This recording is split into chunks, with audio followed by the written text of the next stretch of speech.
Director general SCO major general Umar Ahmad Shah ने line of control पर वाक़ जिला नीलम के इलाकों केल और अठमकाम में फ्री लॉन्सिंग हब्स का इफ्तिताह कर दिया। आज़ाद कश्मीर के आखिरी गांव ताओबट में भी 4G मोबाइल सर्विसेज का इफ्तिताह। नीलम में 5 मजीद 4G साइट्स कायम करने का ऐलान। कश्मीर एक्सप्रेस डिजिटल की रिपोर्ट के मुताबिक लाइन ऑफ कंट्रोल पर वाक़ आज़ाद कश्मीर के दुश्वार गुजार और दूर दराज इलाकों के नौजवानों को इंफॉर्मेशन टेक्नोलॉजी की जदीद सहूलियात के साथ साथ सेहत का फ़रोग एससीओ की तरजीहात में शामिल। केल में फ्री लॉन्सिंग हब और वादी के आखिरी गांव ताओबट में 4G सर्विसेज का आगाज अमली सबूत।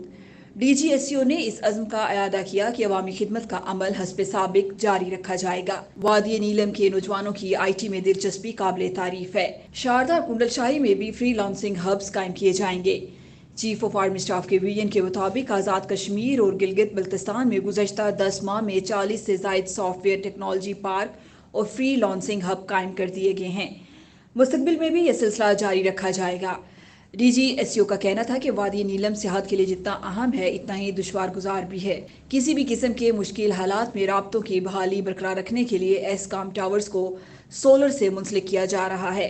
ताओबट में 4G मोबाइल सर्विस से यहाँ की मुकामी आबादी के साथ सियाहों को भी अपने प्यारों के साथ राब्ते कायम रखने में मदद मिलेगी।